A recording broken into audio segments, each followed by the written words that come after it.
Boa tarde. Estamos aqui em mais um episódio do programa Tecendo a Comunicação Sindical e Popular, um programa da Teia de Comunicação Popular do Brasil, que conta com o apoio do Núcleo Piratininga de Comunicação e da Fundação Rosa Luxemburgo. Nossa ideia, como sempre dissemos, é tecer laços, tecer essa linda teia de comunicação e unir o Brasil de norte a sul. Hoje a gente vai falar de Amazônia. O que é a Amazônia? Você conhece a Amazônia? Quem são os amazônidas? As amazônidas. A gente vai falar dessa terra tão simbólica, dessa gente tão importante e que a gente acha que conhece. A gente vai conversar com duas pessoas do Pará. Um maranhense que vive no Pará já há 23 anos e uma paraense de nascimento. E eles vão contar para a gente o que é o Amazonas, quem são eles e o que isso tudo tem a ver com a comunicação. Por que a gente tem que falar de comunicação no Amazonas? Vamos conversar sobre as arenas de lutas. Vamos conversar sobre cinema. Vamos conversar sobre história.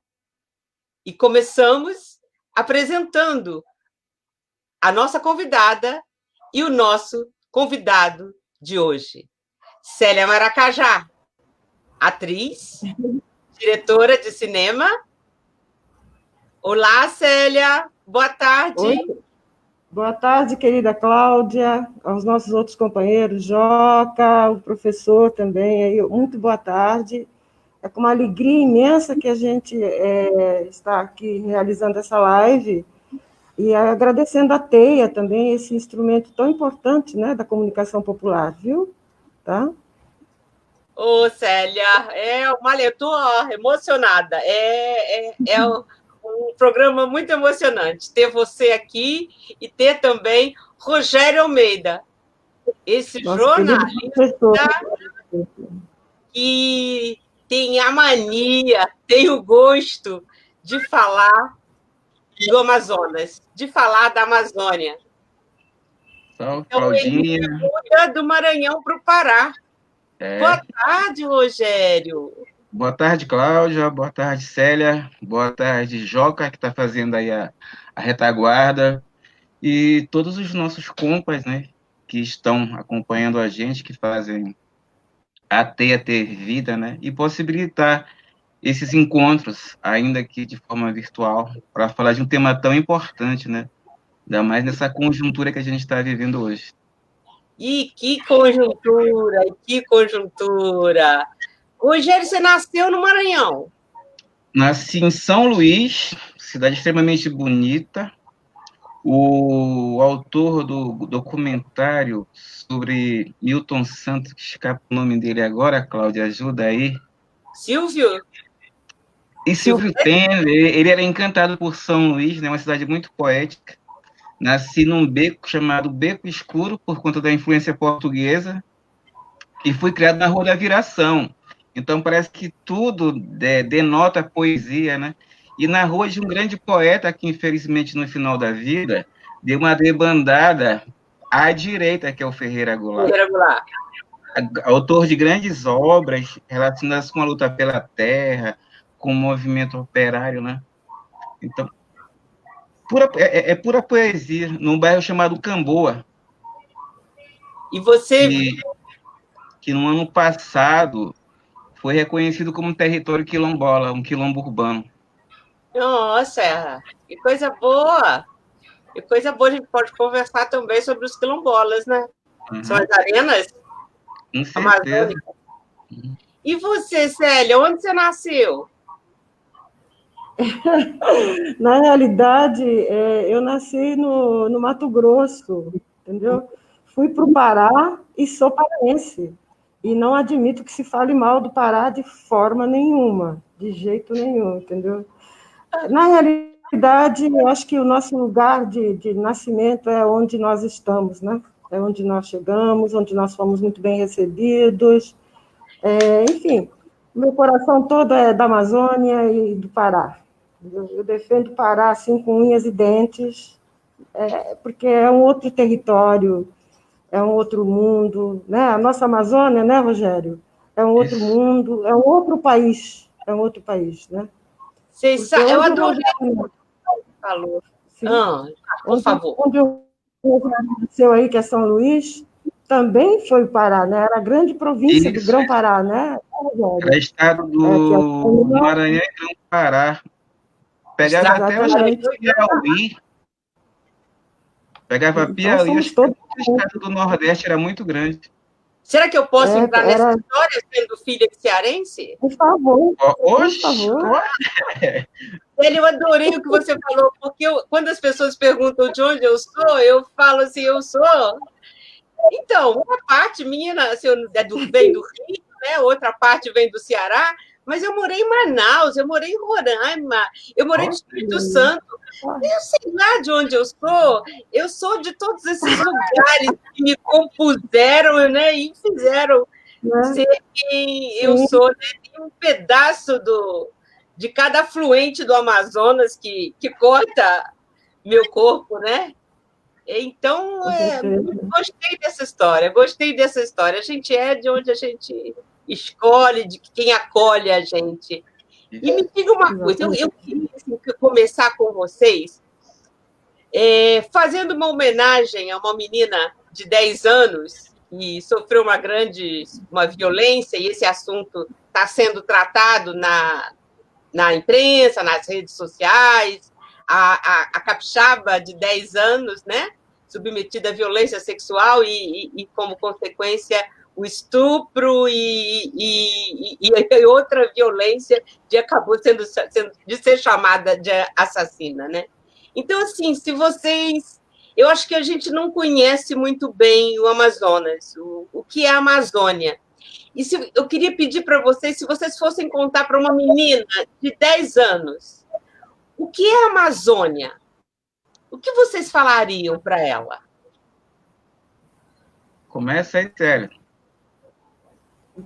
Para mim, a Amazônia, o Pará, é o país do encantamento, porque por suas águas maravilhosas do Amazonas, Tocantins, Itacaiunas, Guamá, por suas águas que ficam onde estão abrigadas todas as encantadas desse continente amazônico, pela imensidão, digamos assim, das suas florestas, né? Pelo coração grandioso dessa população que vive, como os ribeirinhos, como os indígenas, né? Como os quilombolas, como os sindicatos dos trabalhadores rurais que se constituíram ao longo aí da Transamazônica, em todo o Pará, pela luta do povo paraense. Nós temos que lembrar aqui, né, a Revolução Cabana, que iluminou os céus aí em 1835, as histórias assim dos nossos antepassados, que foi Guamiaba, o grande cacique, né, que lutou na cidade de Belém, a Juricaba, o povo Mura no Alto Rio Negro. Enfim, para mim a Amazônia é isso. Eu acredito que para o Rogério também, que vive nessas áreas aí, tem um pouco disso. Eu tenho o privilégio de morar hoje, né? Primeiro eu morei no sudeste do Pará, agora eu estou às margens do Tapajós e do Amazonas. Eu seguia mais ou menos essa mesma linha que a Célia está falando. É um mundo extremamente encantado. Então, tem uma paixão aqui que pergunto: você prefere morar no interior do estado do Pará a morar em São Luís, que é uma ilha, que é, vamos dizer assim, tem um apelo mais turístico, está dentro de uma linha está dentro de uma linha de urbanidade, cara, eu prefiro morar aqui.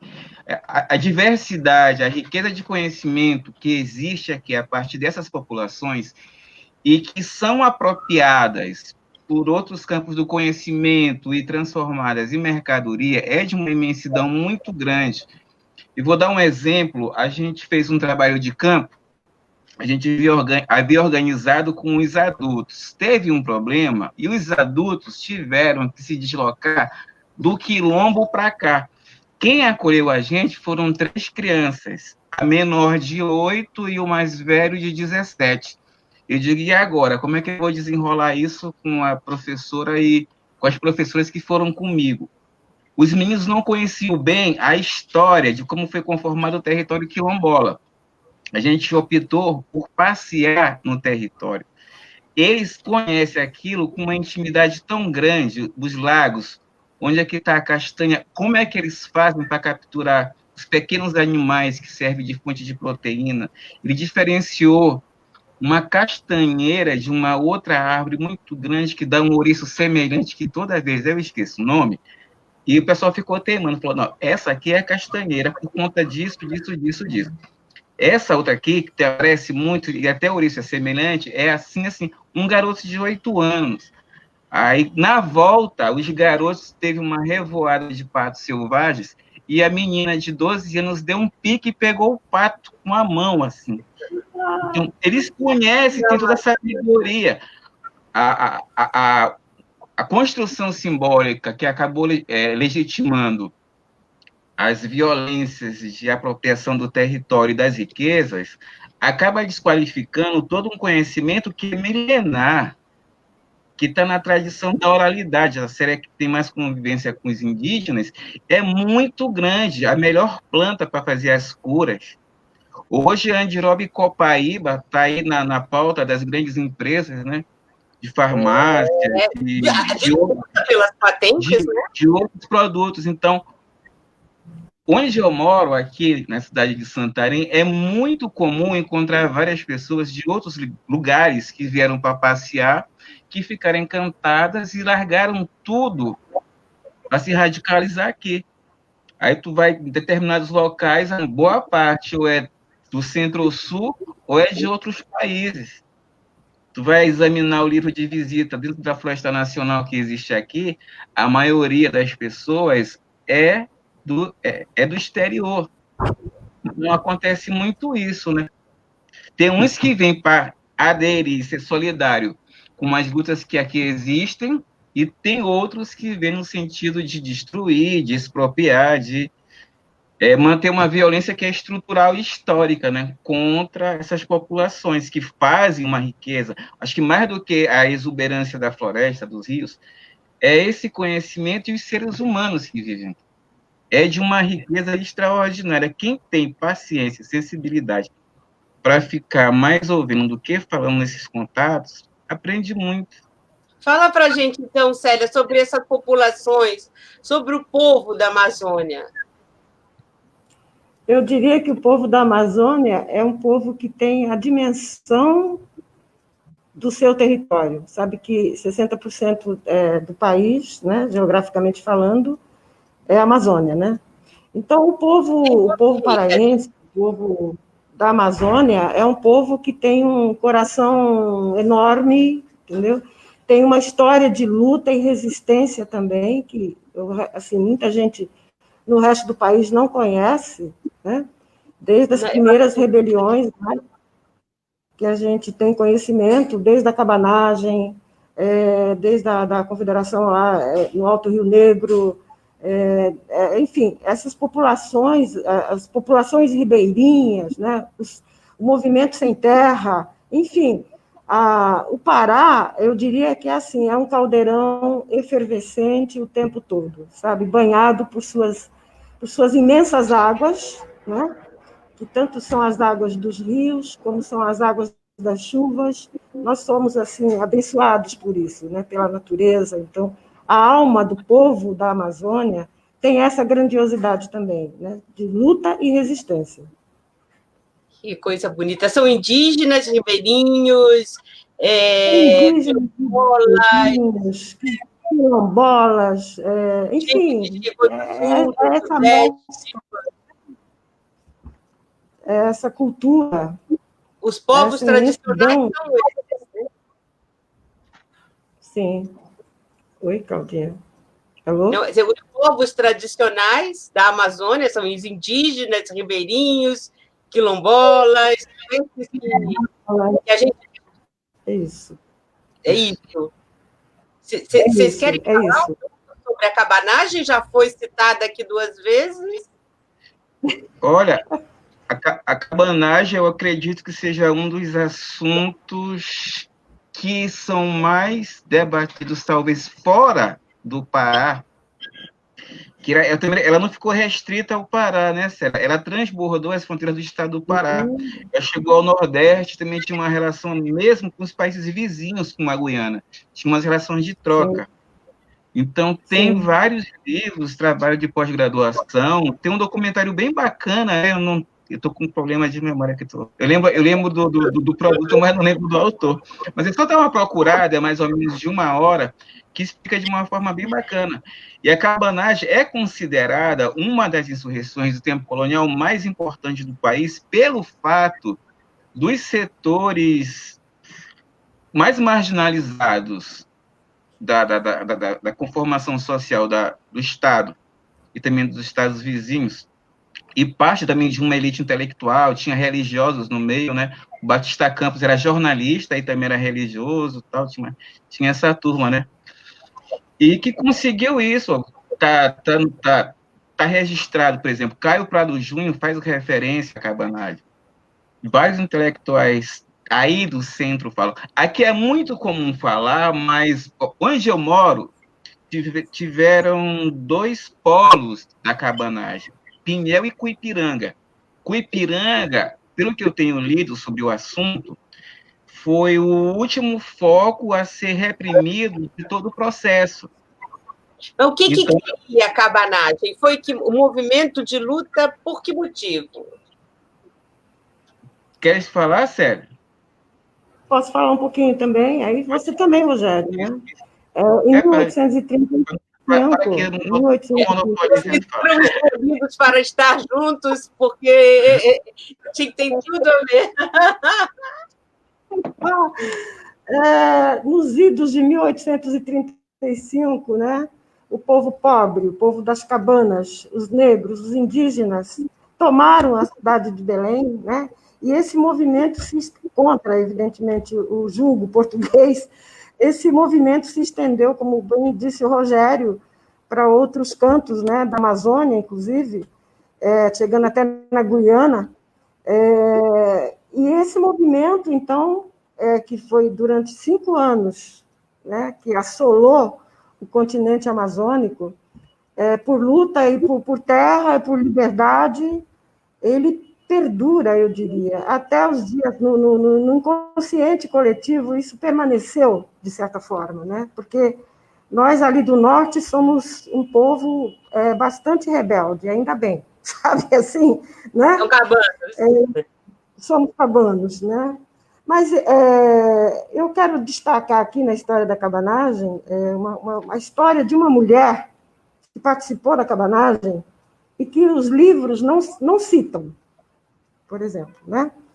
Uma mulher que apareceu em Belém, por nome Amália, e ninguém sabe muito bem de onde veio, mas estava em Belém. Ela se infiltrou, vamos dizer assim, na cabanagem, porque ela fora casada com um cidadão que era contra a cabanagem, evidentemente, e que foi morto nos aposentos da sua casa por um cabano, o negro patriota. Então, essa mulher passou a história e foi riscada da história como uma mulher, assim, adúltera, perdida, enfim, aqueles conceitos sobre a mulher, né? Mas, resumindo a história, ela se torna, inclusive, depois, assim, amante do Angelim, que foi o presidente, né? O presidente da província do Pará, nessa ocasião, um jovem de 21 anos que se tornou presidente, porque o Pará, assim, não aderiu à independência, na realidade, e o Pará foi o último estado a reconhecer a independência, né? Tanto é que o Pará era chamado de o Estado do Brasil. Então, ele não era reconhecido como Pará. Bom, enfim, essa mulher se infiltra na cabanagem e depois descobrem, no decorrer desse processo todo, que ela era uma cabana. Olha, é uma história assim, espetacular. Ela é colocada no mesmo navio em que vão ser mortos os cabanos, né? Porque foram mortos assim, na escotilha de um navio inglês. São colocados os cabanos, jogam cal e eles são mortos dessa forma. E essa mulher reaparece nesse mesmo, vamos dizer assim, nesse mesmo navio, e o comandante do navio, que é apaixonado por ela, olha, coisa incrível. E Essa mulher é despacha incrível, ela para o... Essa mulher é incrível, incrível, essa mulher é incrível. Despacha essa mulher para o Rio de Janeiro. Olha que coisa incrível. Então, é uma história que eu encontrei, um fragmento dessa história, num livro, Os Motins Políticos, né? Que tem um livro que foi publicado lá em Belém, lá no Pará. Eu fiquei assim, alucinada quando eu vi a história dessa mulher. Mas como ela foi uma personalidade tão, assim, tão forte, né? E os padres mandaram tirá-la da história. Apagamento. Assim, obviamente. É um personagem dos mais maravilhosos, né? Vou procurar esse livro. Amália, né? Amália. Amália. E o nome do livro é As Revoltas... Motins. Motins políticos. Motins políticos. Motins Mas, políticos. assim, tem um fragmento só, sabe? Mas Sim. o Rogério pode falar bastante da cabanagem também, né, Rogério? E como é que eles se comunicavam? Aí já aproveita, Rogério. Como é que eles organizavam a luta? Tinha comunicação? Boa. Olha, eu estou lendo aqui algumas coisas com relação a isso. Estou até com aqui um livro do meu lado, acho que é de um historiador e pesquisador americano. O sobrenome dele é Mark Harris. É, isso mesmo. Ele teve acesso a vários documentos, né? Olha, aqui, como a senhora vinha falando desde o começo, a principal possibilidade de comunicação naquele tempo era a partir da grande rede fluvial. Então, o contato sempre foi e continua sendo, ainda que os militares tenham imposto as rodovias, os rios continuam sendo ainda uma importante possibilidade de circulação tanto de mercadoria quanto de gente, quanto de informação. Daqui de onde eu estou para chegar em Belém são uns 3 dias. Agora imagine aí a possibilidade de troca de informação, de fuxico, de outras coisas, de graça. Desses que a gente estava fazendo, que a gente faz no café da manhã. Pois é, essa possibilidade aqui é muito grande. Então as trocas se davam a partir disso. Aqui é forma oral, predominantemente forma oral. Ainda que, tipo, o Campos, que foi um dos personagens da cabanagem, ele era jornalista, mas essa possibilidade de acesso à leitura era algo extremamente restrito, né? Ainda hoje... Traz para hoje. Como é que... Ainda hoje, os indicadores de alfabetização aqui são extremamente precários. Com relação aos dias de hoje, eu creio que essas novas mídias, que não fizeram parte do tempo quando eu estava na universidade, na condição do outro lado da bancada, hoje qualquer garoto tem um celular, ou então pega emprestado, mesmo pessoas mais velhas usam, mas tem algo que a Joelma, que é da Rádio Rural, falou, que é ainda a importância da rádio como um principal canal. Aqui, a Rádio Rural, que foi efetivada em 64, ainda exerce um papel muito importante como um canal de comunicação, aonde não se tem nem energia elétrica. Então, comum... Vamos devagar. Em 64, você falou? 64. A rádio foi fundada no ano em que se instalou... Em fevereiro ou em maio? Eu acredito que foi um pouco depois. Ah, Então, é muito comum aqui, e mesmo na cidade, os repórteres das rádios são conhecidos e reconhecidos. Então, é comum chamá-los e pedir para mandar recado, para mandar alô. Mesmo na cidade, as pessoas se sentem reconhecidas quando escutam o nome na rádio. E se o cara da rádio citar o nome errado, eles ligam para a rádio para reclamar: olha, tu errou o nome não é Raimundo Garimpeiro, é Antônio Garimpeiro, ele está magoado contigo. Então, no outro dia, o cara pede desculpa e coloca o nome certo. isso em Santarém, Rogério. Isso em Santarém, nos locais mais. Porque aqui tem muita comunidade extrativista. A configuração aqui são pelo menos 33 unidades de conservação. Boa parte é reserva extrativista onde pode morar as pessoas. Então, é comum mandar recado quando a pessoa vem se tratar aqui ou quando a pessoa está voltando para sua comunidade. Aí avisa, não sei quem, lá do furo da pulga. Aguardar a Dona Maria, que operou e passa bem, está voltando no barco de não sei quem e vai chegar de madrugada para esperar ela na canoa. Então, anuncia nos programas de rádio. Então, o rádio aqui é muito, muito importante. E eu tenho uma admiração muito grande pelo trabalho da Rádio Rural, porque ela mantém ainda esse vínculo muito forte. Esse trabalho. Onde é a sede da Rádio Rural? A rádio fica aqui na cidade de Santarém. Santarém. E quem criou essa rádio? Ela é vinculada à Igreja Católica. Então, provavelmente, aqueles ligados à teologia da libertação. Exatamente. Aqui, graças a Deus, tem um monte de padre sem juízo. E nossa homenagem a Dom Pedro Casaldáliga. Isso, vamos lembrar o grande Dom Pedro Casaldáliga, né, que nos deixou. Aqui tem o padre Edilberto, tem o padre Guilhermo, tem várias freiras na linha de frente, colaborando, sendo mediadores dos combates contra grileiro de terra, contra grandes empresas de mineração.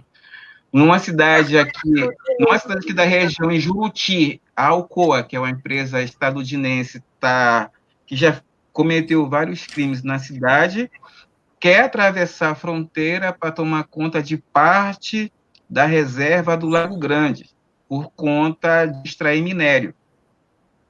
Então, lá tem várias freiras e outros religiosos nesse processo de mediação, como apoiadores da luta dos povos da floresta.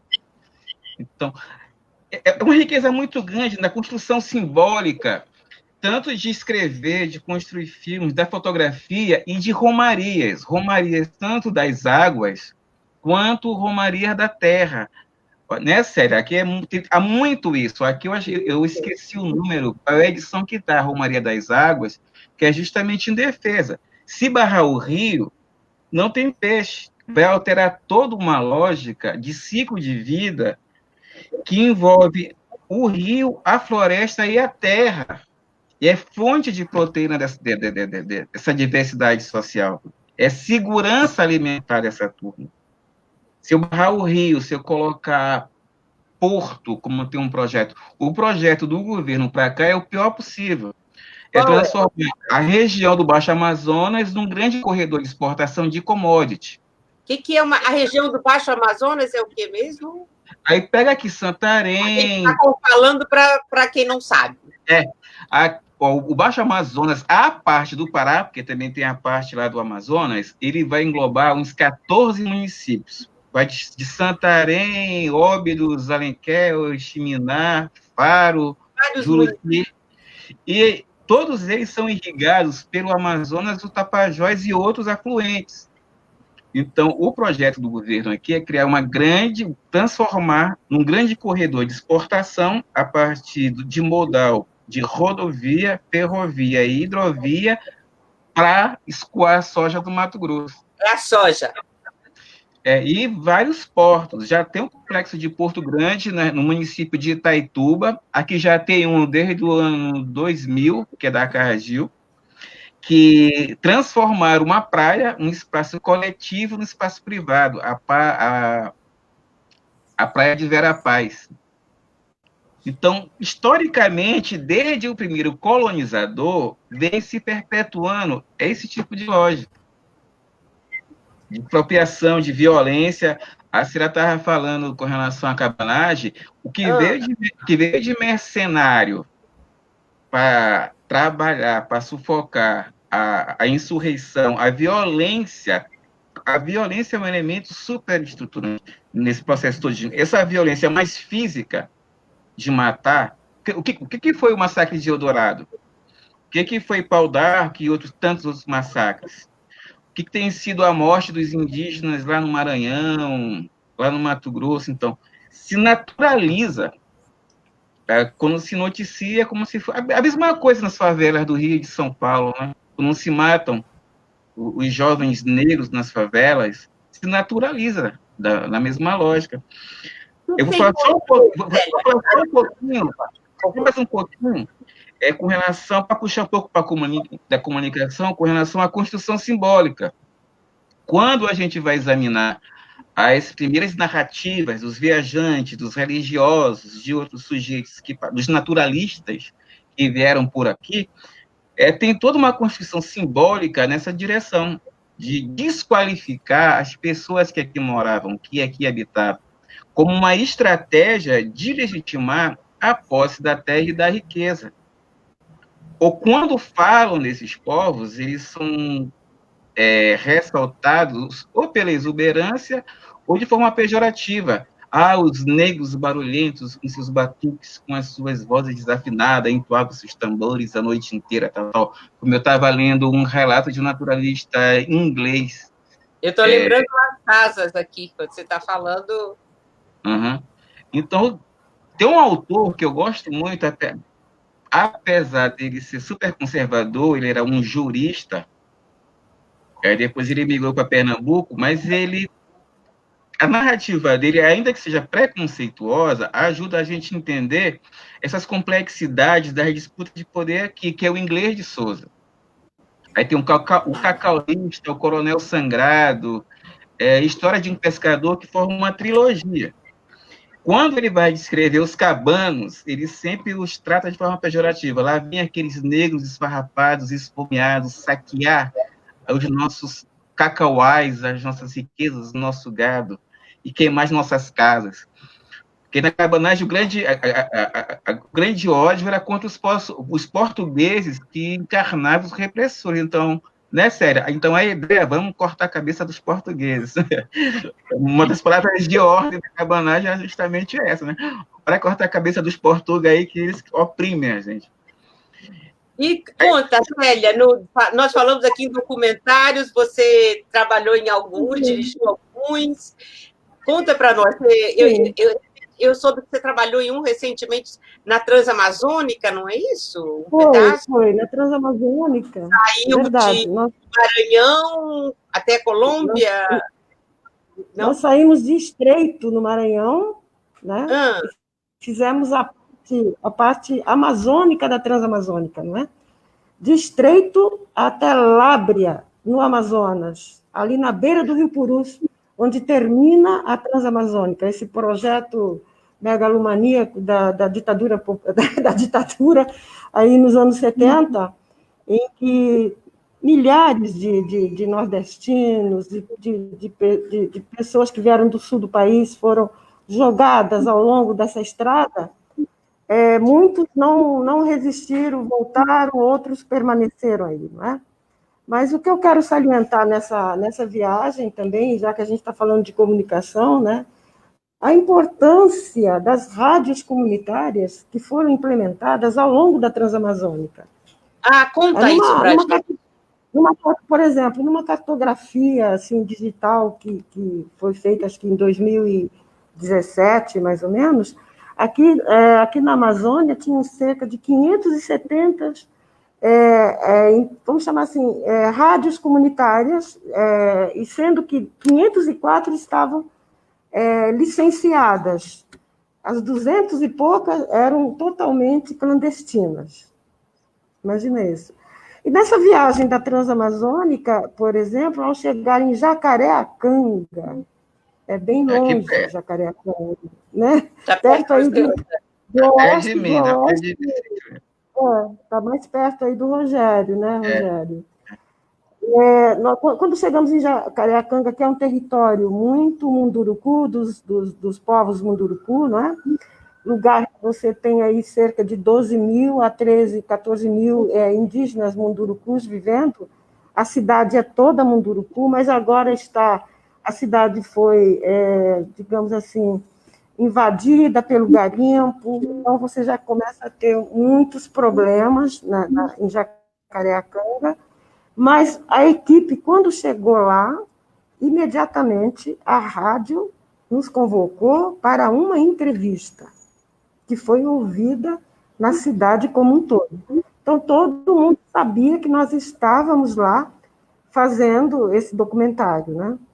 Numa outra cidadezinha chamada Apuí, que também fica na Transamazônica, eu tive a oportunidade de falar também com o jovem que era o diretor da rádio comunitária que funcionava lá na cidade, porque eu fui caminhando pelo pequeno comércio ali de Apuí, é um lugar onde os madeireiros que tem, vamos dizer assim, que tem voz, mas tem um sindicato, sim, de trabalhadores rurais, dirigido por uma mulher e que tem muita força ainda nesse local.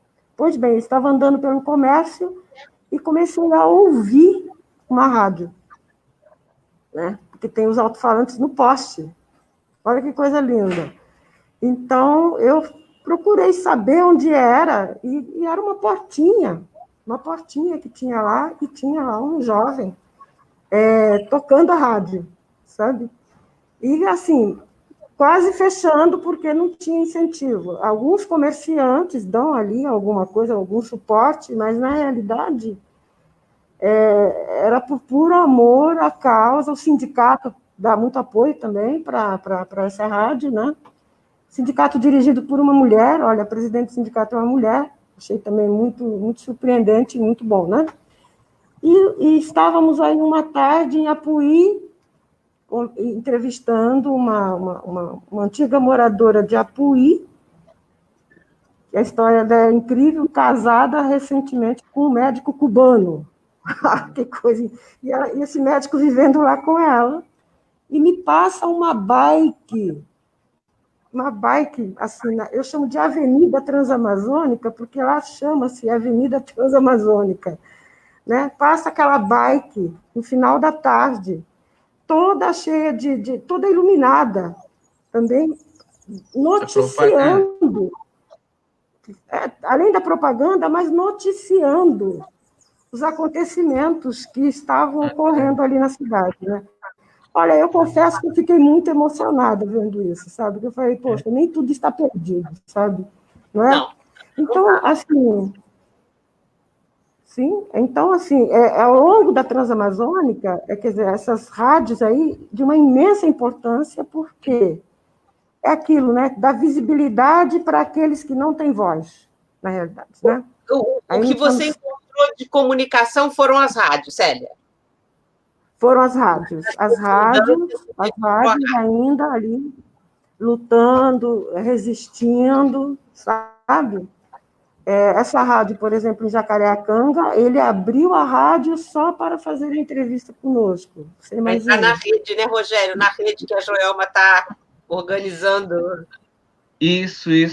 A rede mobilizada a partir da Rádio Rural aqui já tem 10 anos, então só essa longevidade já é muito expressiva, considerando toda a ordem de dificuldade.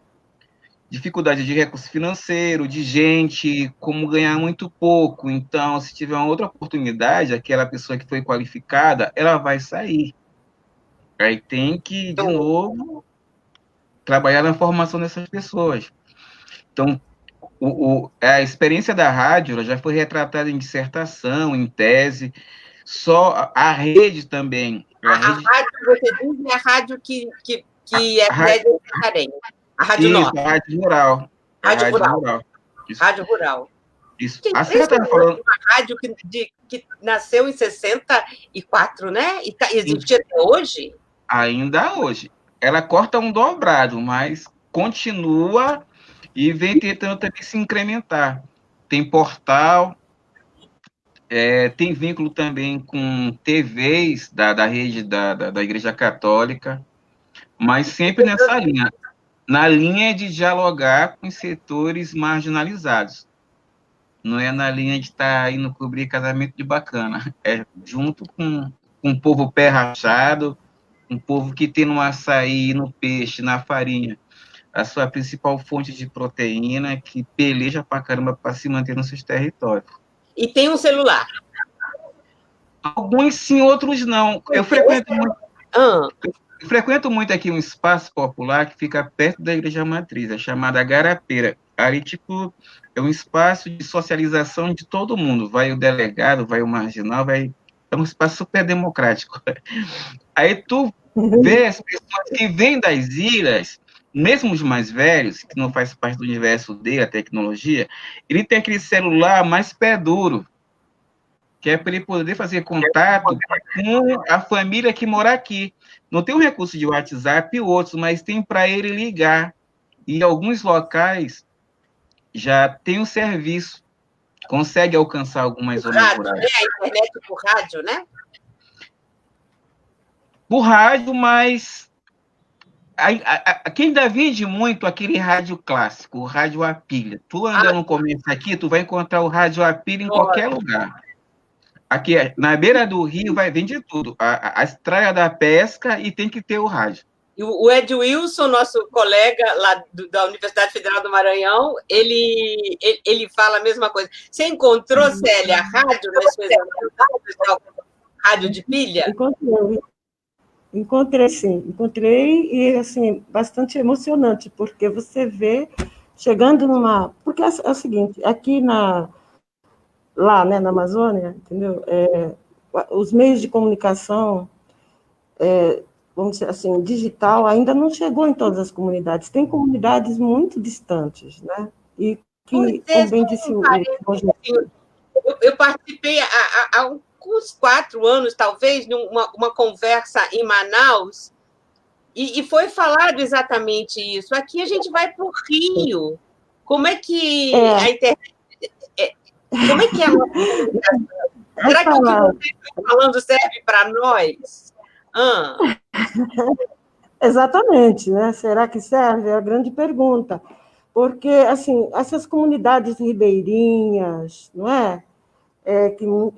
Que não têm acesso, muitas vezes, a esses meios digitais, vamos dizer assim, de comunicação. Então, a comunicação são os rios, as nossas estradas lá são os grandes rios, né? Sabe? Nós temos a Transamazônica, mas os meios de comunicação ainda continuam os grandes rios, porque você vê, uma coisa que eu fiquei assim emocionadíssima uma vez aí em Santarém, sabe, Rogério, vendo sair um barco no entardecer, quando saía ali do porto, né, ali que era naquele calçadão, que hoje é o calçadão, ainda tem embarcações que saem de lá, né? Isso, tem bastante. Aquela embarcação entrou, assim, ela foi se afastando da margem do porto, mas aquele som que vinha lá de dentro do rádio, isso ficou muito marcado em mim. Eu cheguei a chorar assim na beira do rio. Você me passou esse sentimento. Quando aquele navio, aquela embarcação foi se afastando, e aquele som do rádio também ali foi se afastando. Era uma coisa assim, tipo 5, 6 horas da tarde. Eu falei, meu Deus, onde é que eu estou? Sabe assim? Então, isso é uma marca, eu diria, muito forte aí da Amazônia, sabe? E, assim, essa resistência, porque é uma história de resistência também, essas rádios comunitárias que foram implantadas aí na década de 70, 80, não é? 90, que assim, o seu apogeu, que deu suporte à luta mesmo dos trabalhadores rurais, deu suporte às comunidades que vieram das comunidades eclesiais de base, não é? Então, para você ter ideia, para vocês terem ideia, a gente, durante um período aí em Belém, a gente deu assessoria para o Sindicato dos Trabalhadores Rurais ali na zona da Tocantina, né, que compreende Cametá, Oeiras, Limoeiro do Ajuru, são municípios aí. Tem uma briga bonita aí. Você leva uma outra. Quero saber, super, né? quero saber. E você sabe que naqueles grandes encontros dos trabalhadores rurais, pessoas que viajavam 3, 4 dias, às vezes, de barco para chegar numa assembleia de trabalhadores rurais com 700 assim, participantes, era muito emocionante, né? Chegava aquela hora que assim, os sindicatos denominavam de a cultura. Vamos fazer aqui uma programação cultural. E você sabe que assim, eu tive a felicidade, eu ia dar oficinas de teatro para eles. E o que é que eles dramatizavam? Os programas de rádio. A gente montava um programa de rádio com esses trabalhadores rurais, mas via teatro, tudo dramatizado. Era maravilhoso. Assim, então, o rádio aí tem uma importância que é assim fenomenal. Você vê, na abertura do filme Iracema, a abertura do filme é justamente um barco chegando e você ouve o programa de rádio, né? Houve aquele programa de mensagens, olha, estou mandando mensagem para fulano de tal, lá da comunidade, não sei aonde. Então, assim, a importância disso aí, eu continuo dizendo que ainda é predominante, sabe? Mesmo com todo a tecnologia, digamos assim, digital, mas tem muitas comunidades que não chegam. E eu vejo aqui no Rio, às vezes você está no carro de uma. Eu não tenho carro, mas estou no carro de uma amiga, ela está com o rádio ligado. Aí você entra num táxi, está com o rádio ligado, né? E o rádio, a gente não pode abrir mão dele, não, né? Mas, Célia, me conta desse documentário, o Akiwara, como é que é? Estou falando errado o nome? Akiwara, não, estou falando certo. Akiwara, a ressurreição de um povo. Que ressurreição é essa? Que povo é esse? Esse povo é o povo Suruí Aikeuara, que vive ali também no sudeste, no sul do Pará, não é? E, digamos assim, a uns 200 quilômetros ali até as suas aldeias de Marabá, só para a gente ter ideia. E é um povo que, assim, teve as suas várias ressurreições, vamos dizer, né? Primeiro, quando, lá na década de 60, chegaram os caras que queriam pegar a castanha, porque ali é uma região que tem muitos castanhais, ainda tem, né? Alguns castanhais, mas chegaram os caçadores de castanha, vamos dizer assim, e contaminou todo esse povo com gripe, com varíola, enfim, e eles ficaram reduzidos quase que a 33 pessoas na aldeia, né? Mas ressurgiram desse processo, fizeram os casamentos entre eles e a população foi crescendo. Quando chega aí na década de 70, o glorioso Exército Brasileiro, né, na prerrogativa de ir caçar os guerrilheiros do Araguaia, também ocupam a aldeia do Suruí Aikeuara e causam o maior desastre, vamos dizer assim, de todas as ordens a esse povo, sabe? Exemplo, as mulheres não podiam mais ir para a roça, as mulheres não podiam mais ir tomar banho no rio se não fossem acompanhadas pelos soldados do exército. Imagina isso. As crianças com fome foram obrigadas a comer comida de soldado, porque, já que não se podia ir à roça, não se tinha comida. Os homens foram obrigados a ir para a mata, carregando todo aquele equipamento do exército, dizendo que era para caçar os guerrilheiros do Araguaia. E sofreram toda sorte de tortura. Só o fato de você assistir um militar torturando um guerrilheiro, você imagina o que isso causou para essa população que nem compreendia aquilo que estava ocorrendo. Não compreendia, porque nem falavam a língua, sabe? Então, esse documentário, ele trata exatamente dessas várias ressurreições. Pois bem, ressurgiram, eles passaram 30 anos sem tocar nesse assunto. Tal a vergonha. Porque muitas mulheres também foram estupradas, né? Aí das aldeias. Tem até o relato de um soldado que participou nessa, digamos assim, nessa barbaridade, que diz o seguinte: pois é, enquanto nós estávamos ali, a gente também se aproveitava das mulheres indígenas, nos servíamos delas. Olha que violência. Nos servíamos delas, né? Então, esse povo conseguiu ressurgir disso também. Ressurgiram disso, porque lá dentro da aldeia se implantou também um núcleo da universidade, né? E os jovens que começaram a estudar, começaram a pesquisar a sua história, e a partir daí, então, os mais velhos foram revelando o que é que ocorreu de fato, sabe? Lá, quando nós chegamos lá, nós tínhamos apenas essa aldeia, a Sororó, né? E hoje eles já têm cerca de 7 ou 8 aldeias, ou seja, eles cresceram, o que é muito bom, né? Tive a oportunidade também, o que é muito bom, né? Tive a oportunidade de reunir esses jovens lá e ministrar também oficinas de audiovisual para eles, formando os cineastas indígenas, porque o objetivo é que eles contem a sua própria história, né? Então, tem, sim, alguns formados lá na área do audiovisual que já vão registrando a sua própria história, não é? E outros povos também. Em março, agora, estive lá, porque a gente foi fazer um trabalho lá em Marabá, junto com o Sem Terra, e nós tivemos a oportunidade de ir até esta aldeia.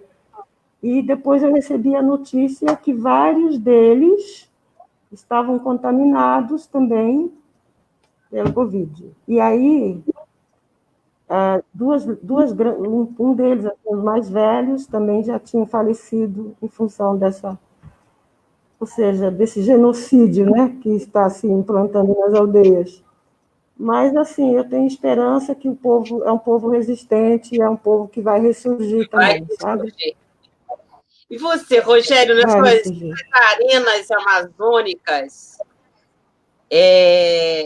você tem histórias de ressurreição também, né? Eu acho que não. Vamos explicar o que são as arenas amazônicas, né? É uma série de 3 livros, né? 2 já foram lançados. Conta para nós, o que é as arenas amazônicas? Começou, né, como você falou, é uma tentativa que eu inventei, um abacaxi danado, de produzir 3 volumes sobre narrativas ligadas à luta popular, seja na cidade ou no campo, quando eu ainda estava na universidade privada em Belém.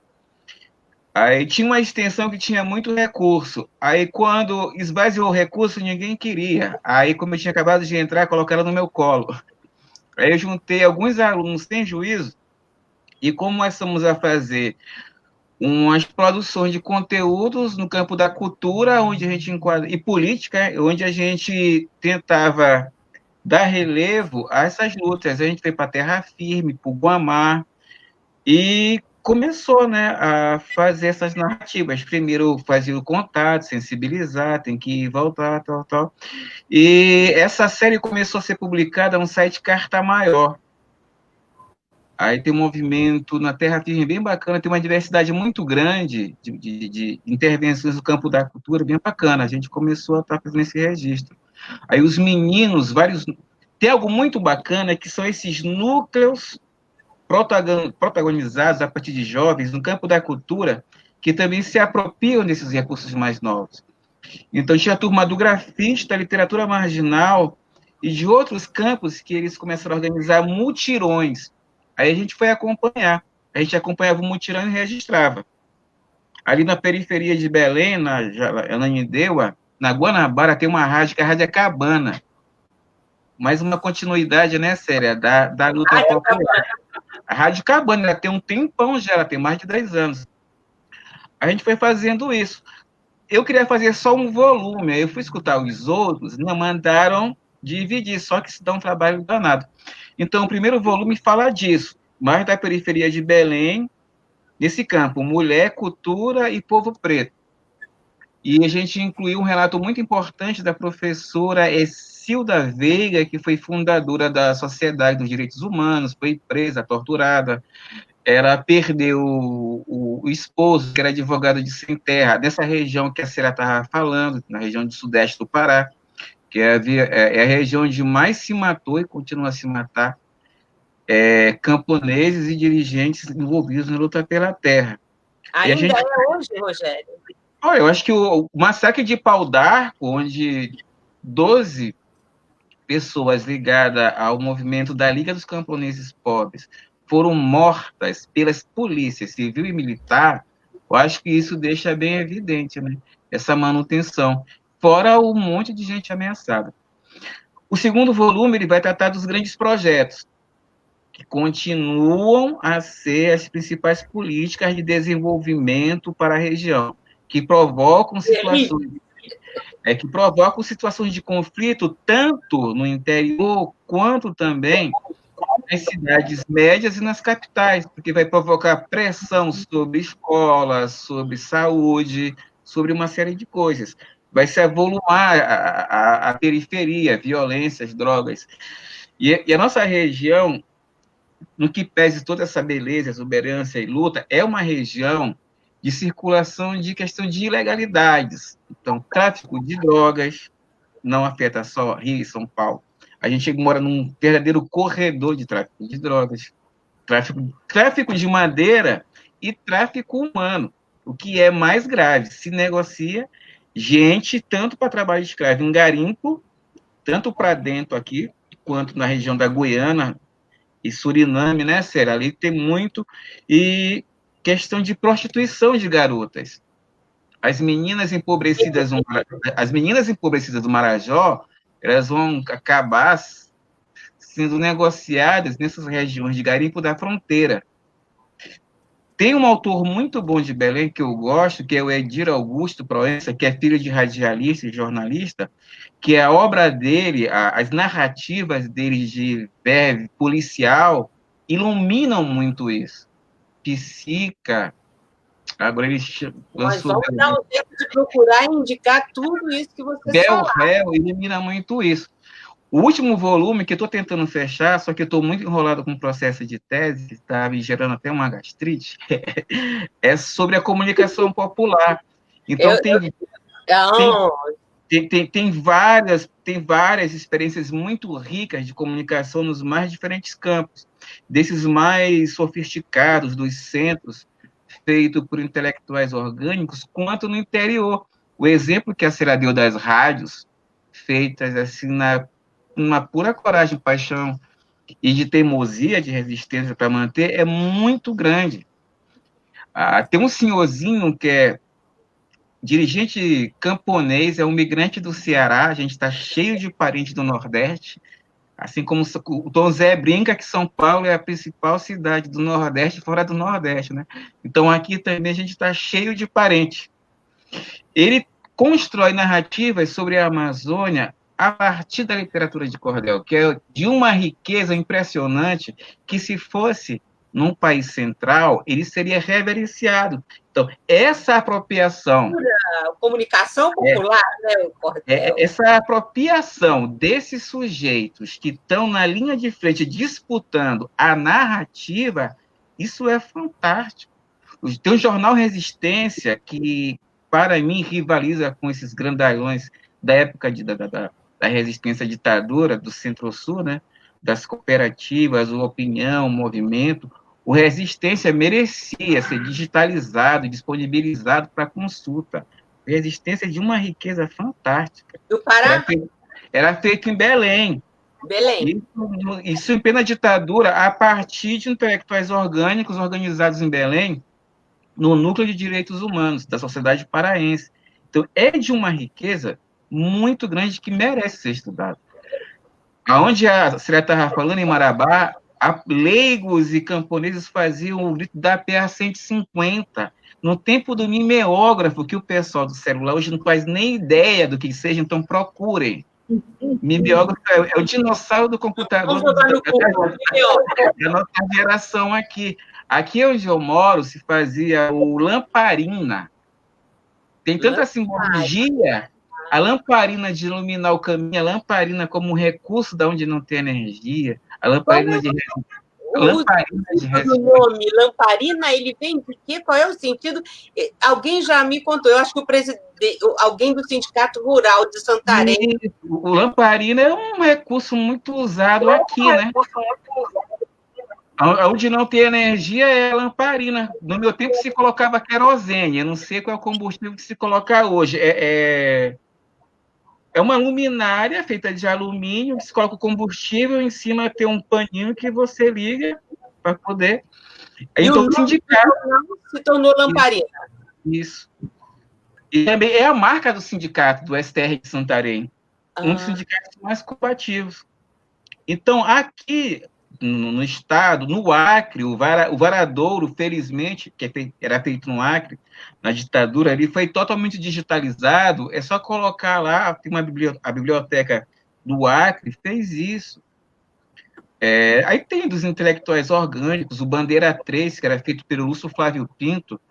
Ele é um intelectual orgânico público, ele não chegaria a estar no nosso campo mais de democracia, mais popular, mas eu o respeito muito pelo fato de ser um intelectual que acompanha as situações mais complexas de forma sistemática e continua produzindo até hoje. Quando ele fez o jornal dele, o Jornal Pessoal, foi em 87, uma reportagem sobre a morte do Paulo Fonteles, porque o jornal onde ele trabalhava não permitiu que ele publicasse. Ele criou o Jornal Pessoal. Ele colocou, e continua, está meio adoentado, mas continua na peleja, E lembrou uma frase do Assis Chateaubriand, que é ter independência, cria o seu jornal. O Lúcio Flávio fez isso. Ele também escreveu para jornais Movimento, Opinião, escrevia tanto, ele foi do estado de São Paulo durante muito tempo, do jornal também do Grupo Rico lá de Belém, né? Eu respeito muito por esse acompanhamento sistemático que ele faz da produção, né? Gente, tá bom demais isso aqui, mas o nosso tempo está chegando, Então, mas eu preciso ainda que vocês tenham espaço para falar o que vocês tiverem vontade de falar sobre cultura, comunicação popular, as oficinas que Célia faz, o blog, o Furo, do Rogério, se quiser, o terceiro volume que vem aí, né? Sobre comunicação popular. Até ano que vem sai. Até ano que vem, sabe? Vamos fazer. E eu te ajudo. E eu quero que vocês falem mais, porque a experiência de vocês dois já estão convidados para reproduzir esse encontro no curso de comunicação anual do NPC, que esse ano vai ser pela internet. O Rogério já participou algumas vezes, a gente chama o Christian Góes, de Sergipe, para se juntar aqui a nós, e fazemos essa mesa, que vai ser no início de dezembro, o curso. Então, por favor, seus comentários finais para a gente fechar essa tarde tão gostosa. Mas, Joca, a gente poderia colocar aquele videozinho que a gente falou, não, a gente vai trazer um Brasil para cá, que é um Brasil que que só uma parte do Brasil conhece.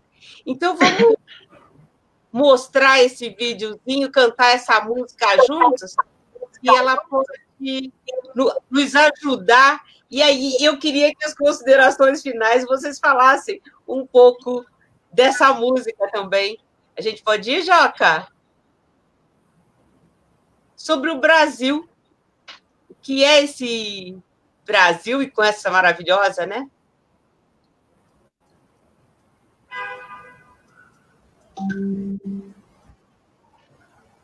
Acho que está sem som.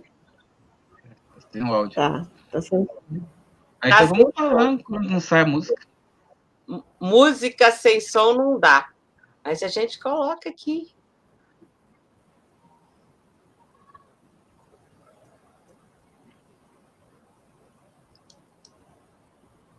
Será que não vai?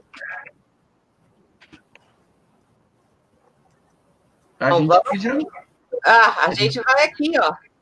Transfira seu auxílio emergencial. Eita! Rapidinho, a gente chega nela. Pronto. Aí vemos as imagens e com música.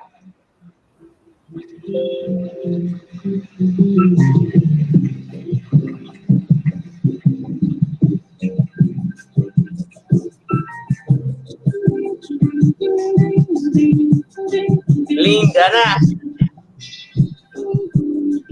É do Aldir? Oi? É de autoria do Aldir? Chegou. Deve ser a cara, né? Vou pesquisar depois.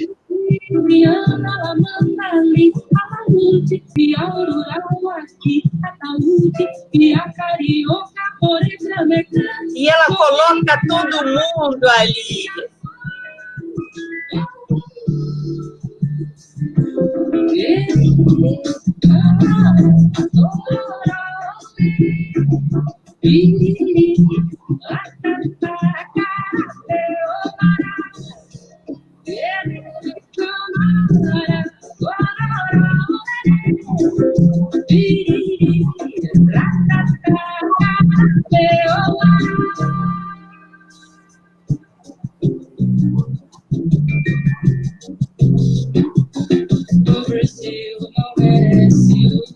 Ah, não merece mesmo. Tá matando o Brasil.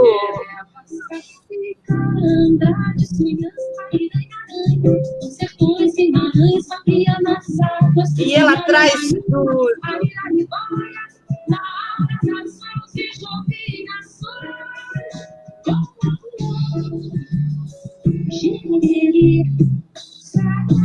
Ela convoca a turma toda.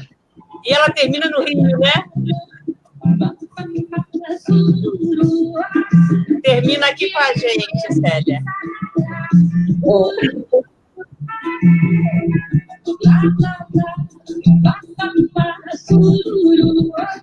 Célia, eu quero fazer uma oficina com você. Ô, minha amiga querida, eu que quero fazer com você. Esse é o Brasil. O Brasil é o Brasil.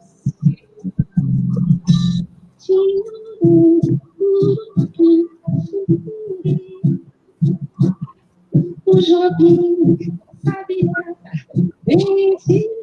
Jobim Sabiá, os bairros do Rio de Janeiro.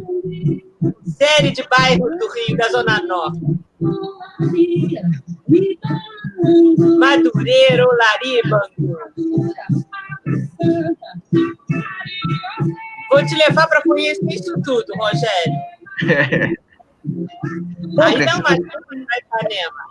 Eu preciso ver o Jongo da Serrinha. Sou encantado pelo Jongo da Serrinha.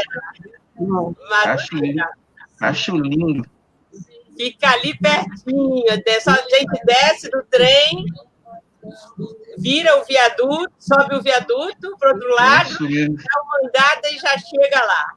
Infelizmente, a matriarca partiu, né? Hã?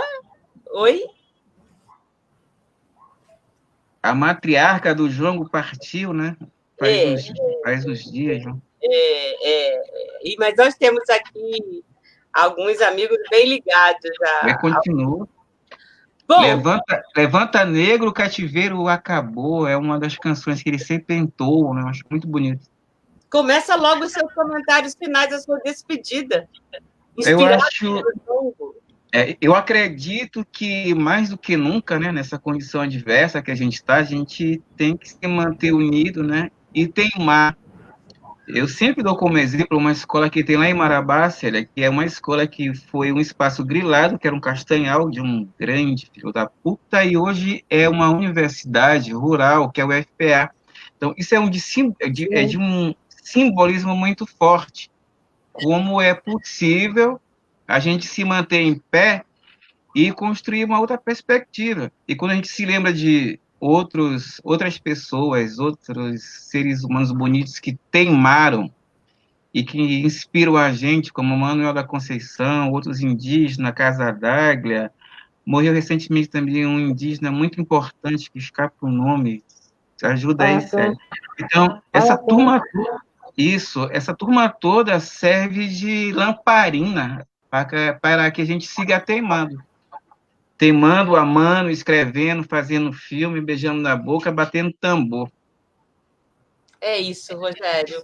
É isso, Rogério. Célia, sua mensagem final.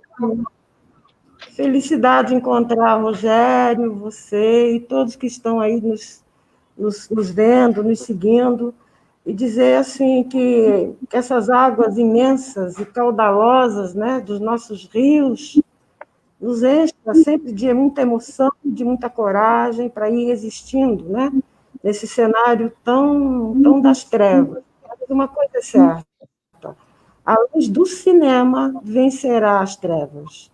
Eu acredito muito nisso. E, assim, deixar aqui a saudade de todos vocês, tá? E agradecer imensamente por essa tarde tão maravilhosa, sabe? A Adri, agora há pouco, mandou uma mensagem dizendo sobre a minha máscara. Eu quero dizer o seguinte, afora estar aqui me cuidando, na realidade também é uma homenagem aos nossos povos zapatistas de lá realidade, que também usam uma máscara assim. É uma máscara que é para não apenas esconder o rosto, mas para revelar o rosto dessa América Latina. Muito obrigada, Claudinha. Adriana, o que você nos fez revelar? Nós teríamos muito mais para conversar com Célia, sei das danças de Célia, porque temos amigos em comuns, Rogério também sei das suas danças, porque já somos amigos há mais tempo, mas ficamos por aqui. E na próxima semana a gente recebe o MST, o MPA e o MAB para conversar sobre a comunicação dos movimentos da luta pela terra. Gente, muito bom. Valeu. Obrigadão, um abraço a todos. Abraço apertada. Beijo. Tchau. Beijos. Tchau.